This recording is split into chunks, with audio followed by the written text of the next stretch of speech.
महाराष्ट्र में अचानक कुछ जिलों में औरंगजेब की औलादे पैदा हुई है। जो औरंगजेब का फोटो दिखाते हैं, औरंगजेब का स्टेटस रखते हैं। इतने औरंगजेब के औलादे कहाँ से पैदा हुई?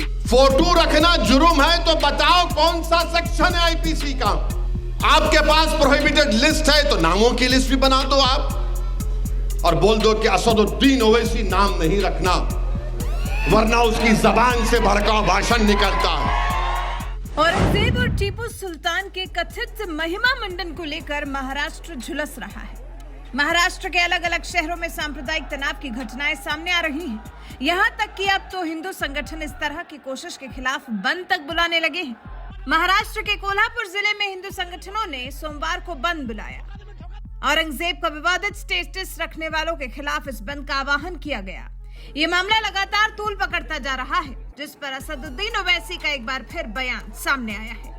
औरंगजेब और टीपू सुल्तान को लेकर गरमाई राजनीति पर ऑल इंडिया मजलिस-ए-इत्तेहादुल मुस्लिमीन नेता और सांसद असदुद्दीन ओवैसी ने केंद्र की नरेंद्र मोदी सरकार को निशाने पर लिया है।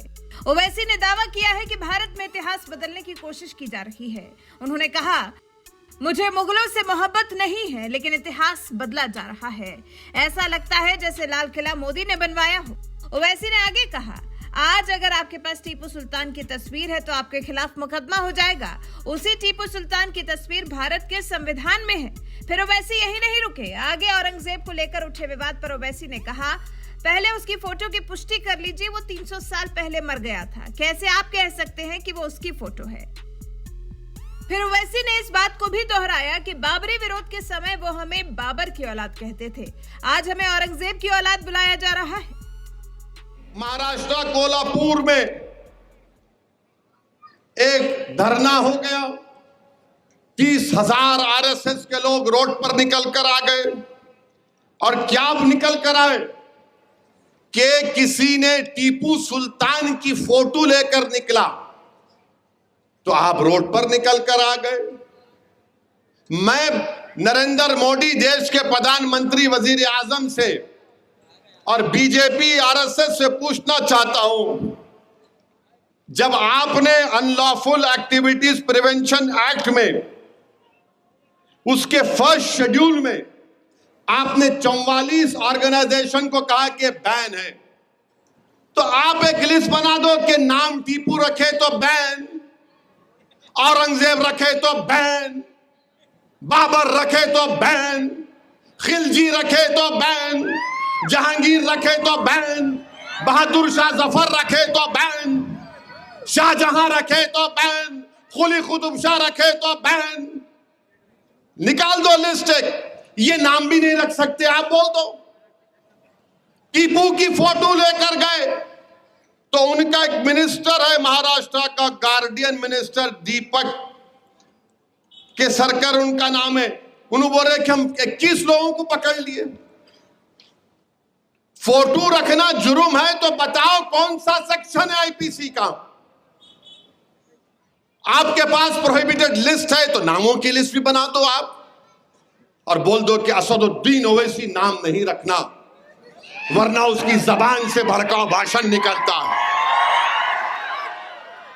बोल दो ये नाम नहीं रख सकते आप, और आप ये बोल दो कि वो प्रोहिबिटेड नामों की लिस्ट में हम गोडसे का नाम नहीं रखेंगे क्योंकि हमारा प्यारा है, हम आपटे का नाम नहीं रखेंगे क्योंकि हमारा वो दिलबर है, मदन लाल पाहवा का नाम नहीं रखेंगे क्योंकि हमारा दूध पेड़ा है। अब नाम पे भी मामला आ गया, नाम पे। अरे वो टीपू की भी फोटो नहीं थी, वो किसी औलिया अल्लाह की फोटो थी। बच्चे जाकर समझाए पुलिस वालों को, मगर इन्होंने बोल दिया नहीं, फोटो नहीं रखना। महाराष्ट्र के होम मिनिस्टर देवेंद्र फडणवीस बोले ये औरंगजेब की औलाद। अच्छा, आपको पूरे मालूम कौन किसकी औलाद है? आपको मालूम? मेरे को नहीं मालूम था, इतने एक्सपर्ट है आप। फिर आगे ओवैसी ने हिटलर के शासन से तुलना करते हुए ये भी कहा, आज हम 1930 का जर्मनी देख रहे हैं। इसी तरह की हेट स्पीच यहूदियों के खिलाफ दी जा रही थी। हिटलर के शासन में भी फिल्में बनाई गईं और आज भारत में कश्मीर फाइल्स और द केरल स्टोरी बनाई जा रही है। एआईएमआईएम अध्यक्ष ने आरोप लगाया कि 9 साल में बीफ, हिजाब और हलाल के नाम पर मॉब लिंचिंग होने लगी है। ओवैसी ने तो दावा यह भी किया कि उत्तराखंड में अल्पसंख्यकों को इलाका खाली करने को कह दिया गया। उनमें से एक बीजेपी का अल्पसंख्यक नेता है। कुल मिलाकर औरंगजेब विवाद को लेकर मोदी सरकार पर कुछ इस तरह से ओवैसी का गुस्सा फूट पड़ा है।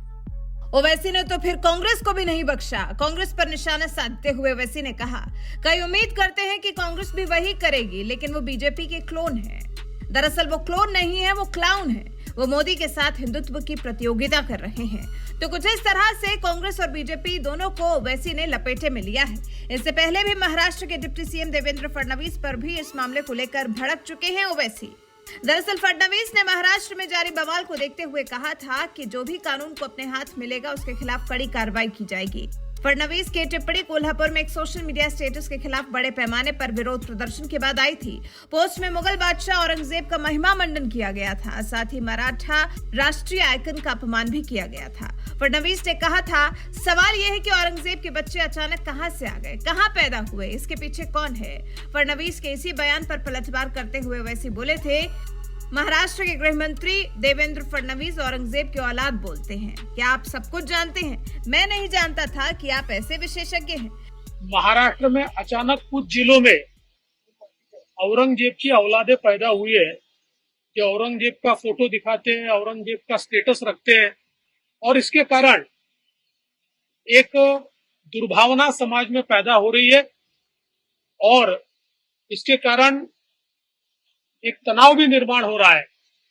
सवाल ये उठता है कि अचानक इतने औरंगजेब के औलादे कहां से पैदा हुई, इसके पीछे कौन है, इसका असली मालिक कौन है, ये भी हम ढूंढ के निकालेंगे। कौन जानबूझकर महाराष्ट्र में कानून व्यवस्था खराब हो और महाराष्ट्र का नाम खराब हो, ये करने की कोशिश कर रहा है, ये भी हम ढूंढ के निकालेंगे। हम महाराष्ट्र की बीजेपी की हुकूमत से, गवर्नमेंट ऑफ इंडिया से ये कह रहे हैं कि आप रोको इन चीजों को। महाराष्ट्र में आपको पार्लियामेंट जीतना है वो अलग बात है, मगर इस तरह से नहीं होगा। आपकी सरकार है, 30,000 लोग कैसे निकल कर आ गए? और ये कौन सी जबान है एक डिप्टी चीफ मिनिस्टर की, जो चीफ मिनिस्टर था 5 साल के लिए, और जो उसके अतराफ के लोग बोलते हैं कि एक दिन वो प्रधानमंत्री भी बन सकता है, वो कह रहा औरंगजेब की औलाद। फिर गोडसे की औलाद कौन है? आप्टे की औलाद कौन है? मदन लाल पावा की औलाद कौन है? इसी मामले को लेकर अब एक बार फिर ओवैसी का गुस्सा फूटा है और इस बार उन्होंने मोदी सरकार को निशाने पर लिया है। वहीं आपको बताते हैं कि आखिर ये पूरा विवाद क्या है। औरंगजेब और टीपू सुल्तान के कथित महिमा मंडन को लेकर हाल ही में महाराष्ट्र में विभिन्न शहरों में सांप्रदायिक तनाव की घटनाएं सामने आई। नवी मुंबई पुलिस ने एक व्यक्ति के खिलाफ औरंगजेब की तस्वीर को कथित तौर पर अपने व्हाट्सएप प्रोफाइल के रूप में इस्तेमाल करने के लिए भारतीय दंड संहिता की धारा 298 और धारा 153A के तहत FIR दर्ज की। एक हिंदू संगठन की तरफ से इस मुद्दे को उठाया गया, इसके बाद कार्रवाई हुई। इससे पहले महाराष्ट्र के ही अहमदनगर जिले में एक जुलूस के दौरान औरंगजेब के पोस्टर लहराने के आरोप में पुलिस ने 4 लोगों के खिलाफ मामला दर्ज किया था। अब यही मामले महाराष्ट्र में तूल पकड़ते जा रहे हैं, जिस पर ओवैसी अपना गुस्सा निकाल रहे हैं। लग तो ऐसा रहा है जैसे तस्वीरें लहराने वालों के वकील बनते जा रहे हैं। कार्रवाइयों को गलत ठहरा कर वो मोदी सरकार को कटघरे में खड़ा कर रहे हैं। वैसे आप ओवैसी की बात से कितना इत्तेफाक रखते हैं, अपनी राय हमें कमेंट कर जरूर बताएं।